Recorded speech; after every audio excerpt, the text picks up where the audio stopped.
ભારત દેશ એટલે તહેવારોનો દેશ અને એમાંય વળી શ્રાવણ મહિનામાં આવતો પવિત્ર તહેવાર એટલે જન્માષ્ટમી. તો ચાલો આજે આપણે જન્માષ્ટમીનો નિબંધ જોઈએ.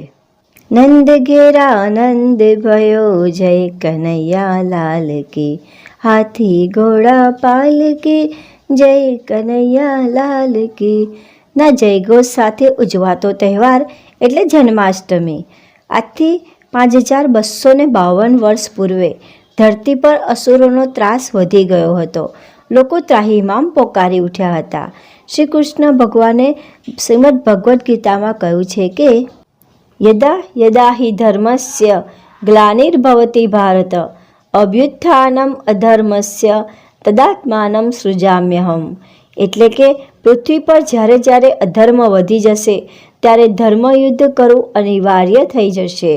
તેથી ધરતીને અસુર વિહોણી કરવા ભગવાન વિષ્ણુએ પૃથ્વી પર અવતાર લીધો હતો. તે દિવસ જન્માષ્ટમીનો હતો. મથુરાના રાજા કંસની બહેન દેવકી અને વસુદેવના લગ્ન સમયે આકાશવાણી થઈ હતી કે દેવકીજીનો 8મો પુત્ર કંસનો વધ કરશે. ત્યારે કંસે દેવકી અને વસુદેવને કારાવાસમાં પૂરી દીધા અને એક પછી એક દેવકીના 7 સંતાનોને મારી નાખ્યા. 8મું સંતાન એટલે પૂર્ણ પરમાત્મા શ્રી કૃષ્ણ ભગવાન. શ્રાવણ માસના શુક્લ પક્ષની 8મના રાત્રે 12 વાગે મથુરાના કારાવાસમાં શ્રી કૃષ્ણનો જન્મ થયો. ચતુર્ભુજ નારાયણે પિતા વસુદેવને તેમના બાળ સ્વરૂપને ગોકુળ મૂકી આવવા કહ્યું.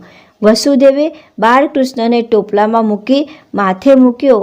ત્યાં તો તેમની લોખંડની બેડીઓ છૂટી ગઈ. કારાવાસના દ્વાર ખુલી ગયા. સિપાહીઓ નિંદ્રાધીન થઈ ગયા. વસુદેવ બાળકૃષ્ણને મુશળધાર વરસાદમાં યમુના નદીને પેલે પાર ગોકુળ નગરીમાં નંદબાબા અને જશોદા માતાને ત્યાં મૂકી આવ્યા અને તેમને ત્યાં જન્મેલી યોગ માયાને મથુરા લઈ આવ્યા.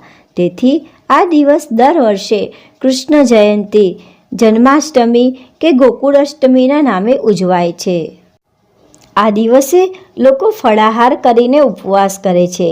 ઘર મંદિરમાં કાનાને નવા વસ્ત્રો આભૂષણોથી સજાવી જાત જાતના ભોગ ધરાવે છે. શ્રી રામ કૃષ્ણના મંદિરોને રોશનીથી સજાવવામાં આવે છે.